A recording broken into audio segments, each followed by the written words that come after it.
Leo, a Ghost Story by Mac Barnett. Most people cannot see ghosts. Can you? This is Leo. Most people cannot see him. But you can. Leo is a ghost. For many years, Leo lived by himself in a house on the edge of the city, reading books and drawing pictures in the dust. One day in spring, a family moved in. Leo was glad to have company. On the family's first night, he made them mint tea and honey toast. Leo thought he was being a good host.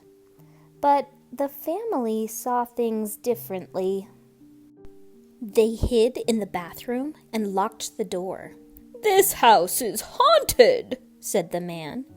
"Gary, I'm scared," said the woman. "I hate tea," said the boy. "And I hate ghosts." They did not know that Leo was floating above the tub. He heard everything they said. The family called in a scientist, a clergyman, and a psychic to get rid of the ghost. But they should have saved their money. Leo knew he was unwanted. He said goodbye to his home and left. I have been a house ghost all my life, Leo thought. Maybe I would like being a roaming ghost for a while. So Leo roamed. Leo saw the city and the people who lived there. Nobody saw Leo. The city was not like Leo remembered it. Some places were wonderful. Some places were scary. Everywhere it was so noisy. Leo went to a street corner where his favorite candy store used to be. Now, nothing was there. "Excuse me," he asked a police officer. "Do you know where?" The officer walked right through him. There was an afternoon when Leo found himself roaming along a sidewalk covered in drawings. He came across a girl holding chalk in her hand. The girl looked up and stared right at Leo. "I'm Jane," she said. "What's your name?" It was so strange to be looked at that at first Leo said nothing. Finally, he replied, "I'm Leo." Jane nodded. "Leo, do you want to play Knights of the Round Table?" "Yes," Leo said, because he did. "Good," said Jane. "First, you have to get knighted by the king." "Who is the king?" Leo asked.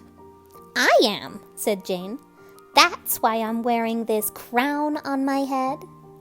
Leo looked at her head. He did not see a crown. Still, he kneeled down and was knighted on the spot. Leo and Jane sat at a table. "Sir Leo," said Jane, "meet Sir Ruffs, a loyal dog.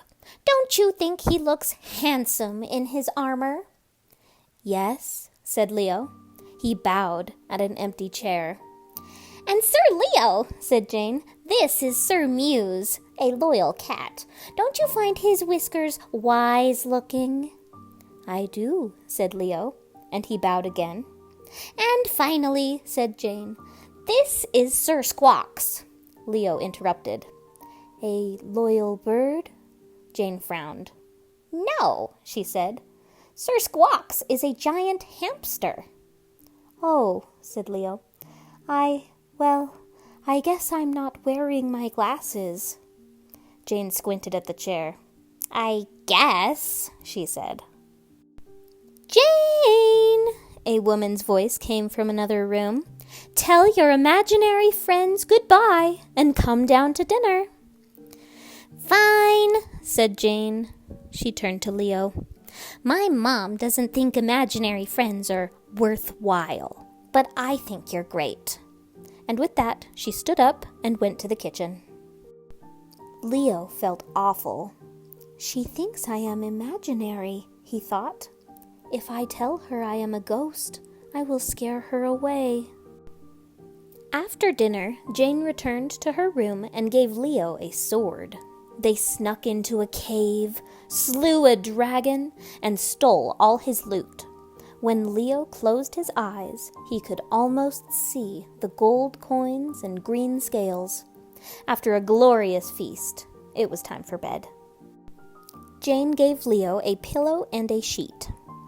"Don't tell Sir Ruffs," she said, "but you are my best imaginary friend." "Yes," said Leo. He was so happy he couldn't sleep.